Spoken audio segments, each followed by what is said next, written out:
Welcome to the Inside the Track, and I'm lucky to be back with Peter O'Rourke, and we're talking all things Newcastle United. They obviously could have a massive summer ahead if they land the Champions League spot, which is now looking more and more likely as time goes by, but that might change the transfer targets. We talked before about, on the last Newcastle video, about if they don't get Europe to if they do get Europe, and how that shifts the momentum in the direction of travel that they're going. Pete, how are you doing first and foremost? And thanks for coming back on, mate. I'm always dragging you on now. Yeah, you're always on my case, pal. But no, I'm okay, mate. Thank you very much. All well. Just hopefully getting ready for a busy summer ahead, and I'm sure there'll be lots of activity up and down the country with a number of clubs looking to do major business. Yeah, one of those, of course, being Newcastle. Newcastle fans, I feel like, Pete, are excited for the first time about... I mean, they were excited when the takeover happened, obviously, but this is the first one they feel like they're excited about big money being spent for the first time. Yep, the project is really taking off at Newcastle with the Saudi PIF fund. But yeah, what a season they're having under Eddie Howe, first and foremost. Let's talk about matters on the pitch. I don't think anybody expected them to be challenging for a top four place, but right now they're in the box seat for that. And that could lead to a new approach in the transfer market. If Newcastle hadn't qualified for the Champions League, it looked like the budget was going to be relatively small. The owners were happy to just go as it with a small budget and maybe recoup money with player sales with an initial budget of 25 million plus sales. That looks like if Newcastle do reach the promised land of the Champions League and the riches that are on offer with that budget could go as high as £150 million. So real exciting times for Newcastle fans. Obviously, with that money and the way that things are going to the club, it's going to attract big name players as well. I think already in the first couple of transfer windows under the new owners, they've made some astute signings as well. They've been really impressed with the work that the recruitment team have done, and they've really fitted in well to Eddie Howe's team as well. Like, I think Alexander Isak was the big sign, but he's when being fit, he's been superb for them as well, and has started to find form right here at the back end of the season just to try and get Newcastle over that line. While probably the big marquee signing since the takeover has been Bruno Guimaraes, and he's been a massive success and definitely established himself as one of the best midfielders in Premier League as well as Europe. Yeah, it's funny because when they signed Guimaraes, I couldn't believe they got him. I actually was like, wow, because that was a guy that was linked with, Real Madrid at times. He was linked with huge clubs, and Newcastle got him. Incredible. He's been amazing. Isaac, you spoke about as well, was part of he was incredible at the weekend when they blew Spurs away in 9 minutes. But I think the thing Newcastle were doing before was young players with talent who they maybe could build on that weren't going to be over expensive. Perhaps Anthony Gordon maybe broke that mould a wee bit in January, but we can talk about him as well.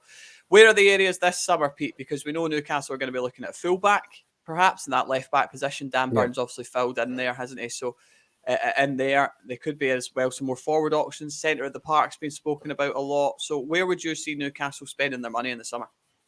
Yeah, I think the main priority is probably for Eddie Howe heading into next season is that left back to bring somebody in, a recognised left back rather than using Dan Burner, who has done a really good job, to be fair to him. I think he's been a unqualified success for Newcastle since he's been moved to that left back role as well. Maybe not as good going forward as modern day fullback, but yeah, he's really played his part in the success this season. So yeah, left back will be a priority.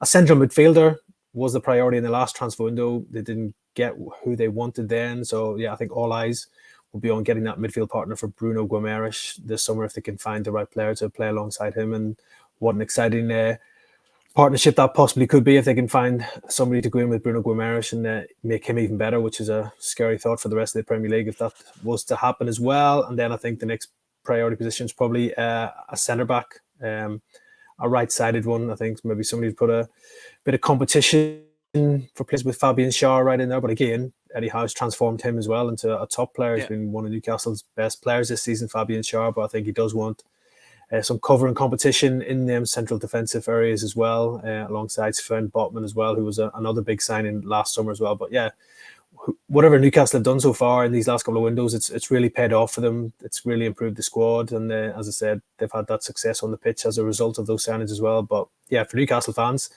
the world is their oyster right now, I think, if they can get in that Champions League. And I'm sure there'll be some big name signings possibly arriving at St James's Park this summer. Well, we could talk about some of the names coming in. We'll touch on names going out as well, Pete, at the other side of this. But Kieran Tierney's obviously been linked a lot with Newcastle. I know Newcastle have looked at Kieran Tierney. There's major competition for him. The exit from Arsenal is starting to kind of sometimes a player just starts to move closer to the door, don't they? And that's certainly what's happening with Tierney at this point. Manchester City are obviously interested in him. Aston Villa have had a look at him as well. But there's a number of teams who would take Kieran Tierney as interest in Spain and Italy also. And Newcastle have had a look because that left-hand side centre-back you spoke about. Funnily enough, a left-sided centre-back is someone the club have looked at, which is a guy called Ignacio at Sporting Lisbon. He's not right-sided, but he can play on either side, has done for Sporting Lisbon. He's young as well.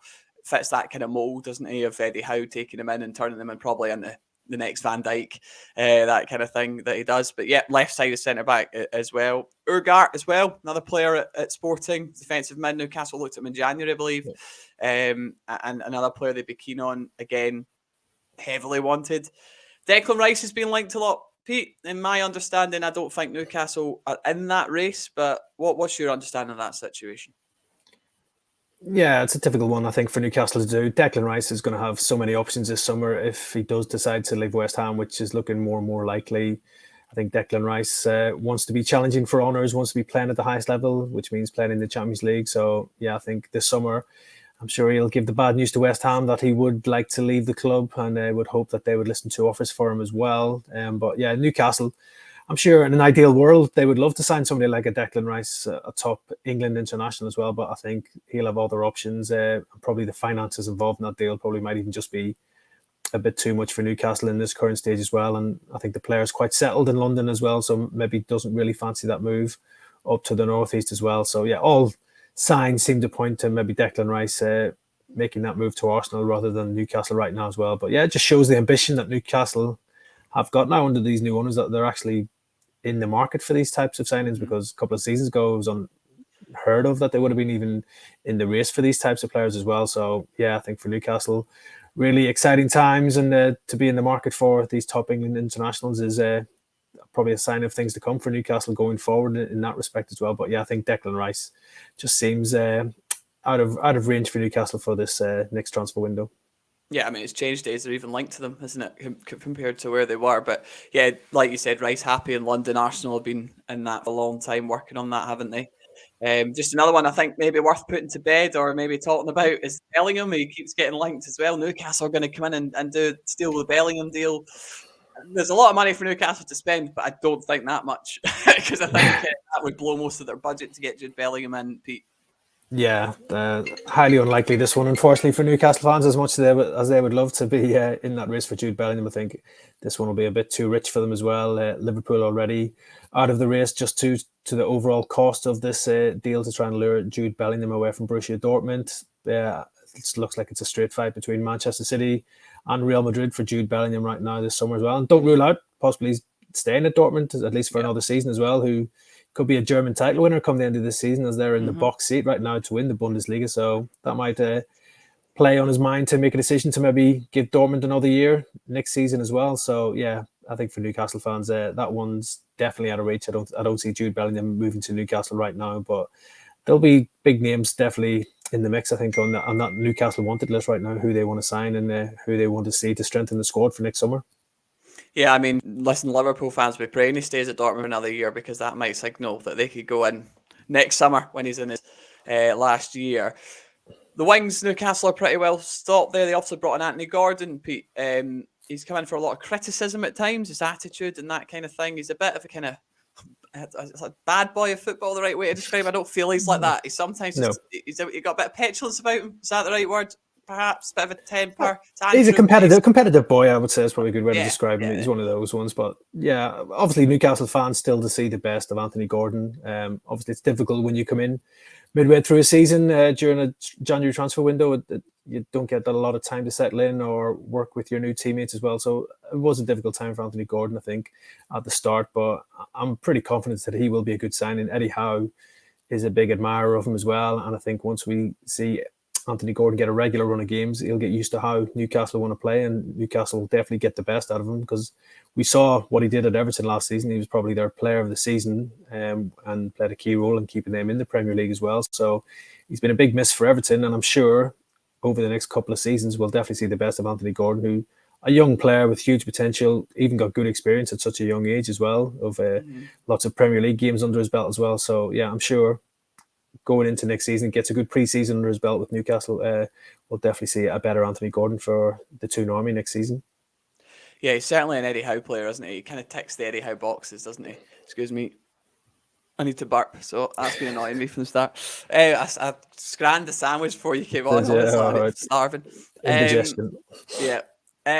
Let's talk about, on the other side, Alan Saint-Maximin. So obviously you put out recently, Pete, the story that Newcastle would be willing to listen to offers for Alan Saint-Maximin. Now that's not, I think, a major surprise to maybe some Newcastle fans because he's not really starting as regularly as he was. But what a talented player! This is a guy that, you know, some teammates have talked about him having the ability and potential to go all the way to the Ballon d'Or in future. So what's happened there, Pete, and what do you think's opened the door for Newcastle to go, maybe we could listen to offers? Is that just to help their own budget, perhaps?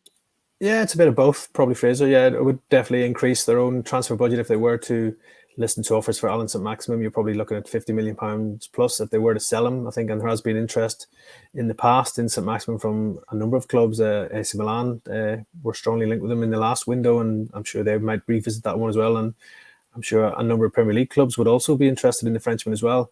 He's just a bit of a sort of unpredictable player, and that's what makes him so exciting to watch, I think. Alan Saint-Maximin, he's one of those players that gets you off your seat just watching him. He's so electric. He can provide so many thrills and spills, and on his day he's a real world beater, but probably for Newcastle fans they just haven't seen enough of that, and I'm not sure he's Eddie Howe's cup of tea for that type of player. He maybe doesn't work as hard as others up and down the pitch, but yeah, he definitely does have that X factor in the final third. When he's on form, he's almost unstoppable really in that case. But yeah, I think Eddie Howe probably wants a bit more solid player, tried and thrusted, and if he is looking to increase that transfer budget, he might have to sacrifice a few players, and one of those might be Alan Saint-Maximin.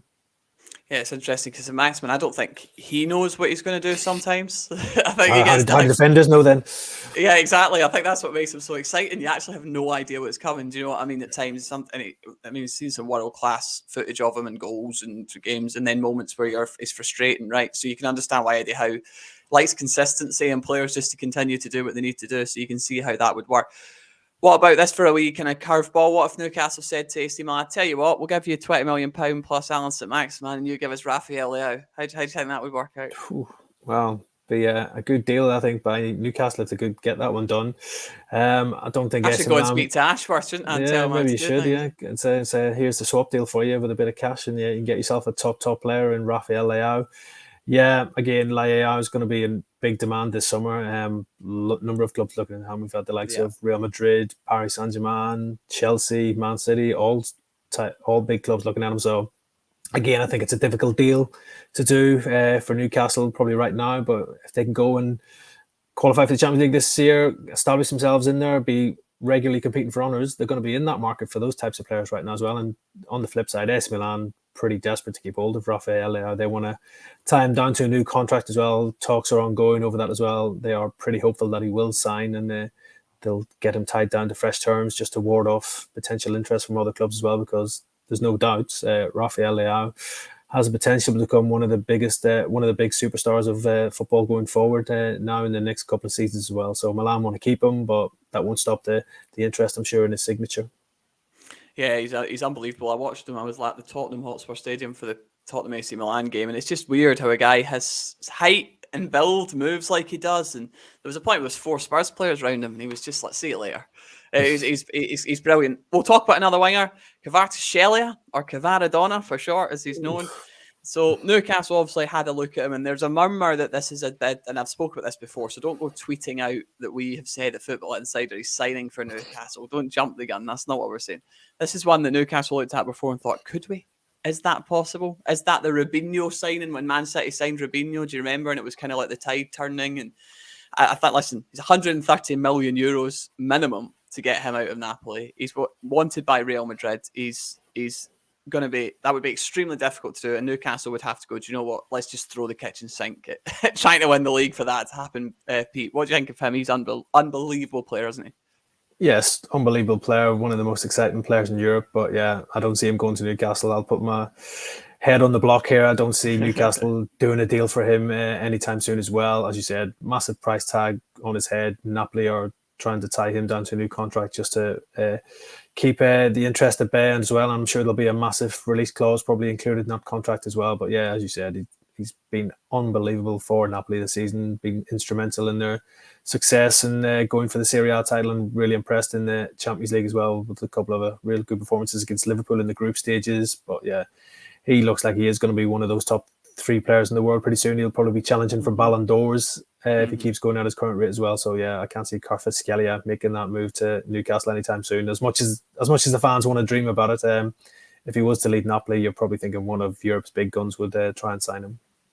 Clip up Pete saying his name. We finally found a journalist who can actually say it correctly. That was brilliant. That was good. I just call him Kvaradona, mate. That's the cop out. Obviously, Newcastle have got a lot of players that on the front. They've got quite a big squad. Newcastle, a lot of players on the fringes.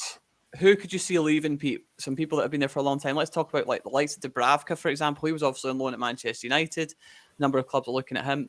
Who could you see exiting the door for Newcastle to help them kind of free up some space for FFP and squad space as well? Yeah, I think Eddie Howe is going to have to be smart in this upcoming transfer window. He's going to have to make room in the squad if he wants to add players to his 25-man Premier League squad for next season. Yeah, there's a few players who are on the fringes. As you said, Dubravka spent the first half of the season out on loan at Manchester United, but came back because he wasn't happy about his lack of opportunities at Old Trafford. I'm sure there'll be a bit of interest in him come the summer for clubs that are looking for goalkeepers, as he's a good steady goalkeeper with good Premier League experience as well. And Newcastle are pretty well stocked in the goalkeeping department right now. So yeah, I think there'll maybe be a couple of goalkeepers on the move at Newcastle probably in summer. They've got Carl Darlow out on loan as well at Hull. He might leave on a permanent basis. Jamal Lascelles, what's happening with him? Obviously Newcastle, he's been there for so long, incredible servant, club captain, but you're bringing in another centre back, potentially a youngster if you bring in Ignacio as well. Not much room for him, is there? No, I think he's going to find himself maybe slipping down that pecking order even more this summer if Newcastle do, as expected, bring in a new centre-back in the transfer window. He's not had enough first-team minutes this season for his liking. He's obviously still club captain there, so he is still an important part of Eddie Howe's plans in that respect, but he's not going to get ahead of Botman and Fabian Schär right now. And as I said, with more centre-backs targeted, maybe Jamal Lascelles might decide to move on in search of regular first-team football himself. I think there was opportunities possibly to move in January, but the player decided to stay at St James's Park in that respect. So yeah, I think he could be another one that could maybe be offloaded by Newcastle as they look to free up room in the squad. And Ryan Fraser is going to be an interesting one as well. He's been totally marginalised at Newcastle. No, we thought he would go in January, Pete, as well. So the fact he's still there is quite surprising. Yeah, it was a surprise that he didn't find a new club in the January transfer window as well. Obviously, he's got past association with Eddie Howe during their time together at Bournemouth, but yeah, he's not had a look in recent months as well. And just the way that Newcastle are going right now, they're going to be in the market for a new winger in the summer transfer window as well, we expect. So that just pushes Ryan Fraser even further down the pecking order as well. So he could be another one that I think the club could be willing to let move on. And again, that will free up space for Eddie Howe to maybe, as I'm sure he wants to probably bring in 3 or 4 new signings this summer. And for that to happen, he's going to have to make room in that squad and balance the books and just certain players that might have to be offloaded. Yeah, there's a few, isn't there? The Longstaffs as well, obviously. Well, not Matt. Wait, before I get confused here. Sean Longstaff, yeah. They obviously, there's another one that could go. So, I mean, there's a number of players there on the fringes that Newcastle could lose to make room for the new. Just quickly, Pete, a striker as well. There's some talk Newcastle might add in that area, but as far as I'm concerned, they've got Callum Wilson there. They've got Isaac scoring goals for fun. Not an area that they look like they're going to panic to get someone in. Yeah, I don't think it's a priority. Obviously, we all know top clubs do like strikers, and if they can find a striker that'll improve them, or somebody can come in and act as cover for their main strikers, they will be possibly interested in signing them right now. But yeah, Eddie Howe is happy with his striking options at St James's Park right now. Obviously, he's a big fan of Callum Wilson, and when Callum Wilson's fit, he will score you goals, which he has done for Newcastle this season as well. Isak obviously was the big signing last summer, coming from Real Sociedad. Got off to a good start, and then obviously injuries have held him back a bit. But yeah, he's come back strong, looked really lively for Newcastle in recent weeks, and has popped up with some vital goals. And I'm sure Newcastle fans will be expecting to see the best of Alexander Isak next season when he's fully fit and raring to go. But yeah, I don't think Newcastle right now are looking at that striker as a priority. There was talk of Ivan Toney, but from what I'm hearing, that's pretty much wide of the mark. They're not in that market for Ivan Toney, despite the success the former Newcastle player has had since he's left the club and become an England international now at Brentford as well. I don't think he's on their radar. No, Ivan Toney's been looked at by a number of clubs. I think he was looked at Newcastle before Isaac came in. So I think that's why people are maybe putting that two and two together and getting yellow, basically. But yeah, Pete, Newcastle, they're going to be busy, aren't they? Just to finish off, obviously, we've talking about Liverpool being busy, Man United being busy, and all these clubs about to add Villa, etc.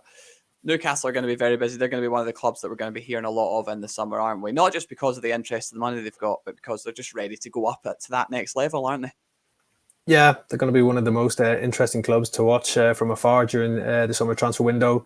They will make signings and there will be players leaving the club as well just to make room in the squad. Obviously, with Newcastle's newfound wealth and the money there, they do get linked with a lot of players. So they're going to take up a lot of inches in those transfer gossip columns, I think, over the summer as well, because they're such an attractive club for a lot of players now due to their wealth as well. And now with the potential Champions League on offer as well, it does open up new doors for Newcastle to try and attract some of those top players as well. So yeah, real exciting time to be a Newcastle fan. And as you said, the Saudi owners want to take that club to the next level. So that means going for that next marquee signing who they think can improve that squad as well. So yeah, I think there'll be at least 3 or 4 big signings for Newcastle in the summer transfer window. And they seem to be going from strength to strength under Eddie Howe.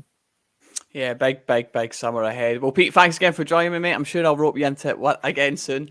And it's going to be an interesting summer for not just Newcastle, but many teams. Make sure you like and subscribe so that you're ahead of the videos. Make sure you follow Pete on Twitter. His link's in the description, mine too, and then Football Insider. And we'll see you in the next one.